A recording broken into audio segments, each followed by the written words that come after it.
Christopher, you worked with Terry Malick once, didn't you? Yes. On the New Land? Yeah. What kind of experience was that?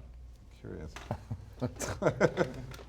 Well, I mean, he's quite an extraordinary guy, and I loved some of his movies very much. And but the problem with Terry, which I soon found out, is that he needs a writer desperately, because he insists on doing everything, as we all know, and he insists on writing and overwriting until it sounds terribly pretentious, and you have to work terribly hard to make it sound real.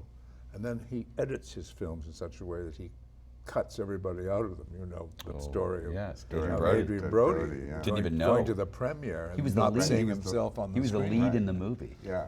I was in that film. Which- I was cut out too. I was happy. The Thin Red, Thin Red Line. Mickey He Rourke was in it too, wasn't he? was Yeah, the but- lead. but He was Adrian originally was for the the lead. He was the lead in the movie. No. He went to the premiere. Yeah. And they didn't tell him? They didn't tell him. I think he found out maybe at the junket when they said, "And what Yeah. part are you?" But he was a cover of Vanity Fair and all that stuff. Yeah. Oh my God. And he was in it, but just like He had no lines around the Yeah, he edges. completely reshaped the movie. around Jim Caviezel and sort of shaped the movie around that. But he gets, Wow. Terry gets terribly involved in sort of poetic shots.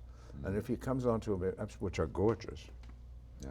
but they're paintings, all of them, but he gets lost in that, and the stories get diffused, particularly in our film. The first half hour of that film is sheer magic to look at. Yeah. The arrival on the James River Yeah. of the ships coming over. Right. And it doesn't look like 20th century photography, it looks like 16th century photography. It's a painting. But then the story starts to start again. And of course I was put in all sorts of different spots. My character was suddenly not in the scene that I thought I was in the editing room. It's very strange. It is and odd. He completely unbalances everything.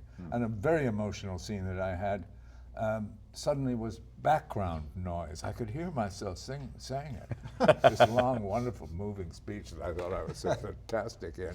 I hear this is now background sort of score, way miles in the distance, while something else is going on in front of me. Oh my God. And Colin Farrell just said, "Oh, you know, we're just going to be a couple of fucking ospreys. We're just going to shoot the fucking ospreys. We're not going to shoot us." You know? But he's, you know, I he's. had to write him a letter. I wrote Terry a letter. I gave Oh, you him- did? Yeah, I gave him a shit. Really? Did he write I'll back? never work with him again, of course. I mean, he won't have me. No, he didn't. Oh, I told him, I said, "You're so boring, you get into these ruts." I said, "You've got to get yourself a writer, baby." So my career with Mr. Malick is over.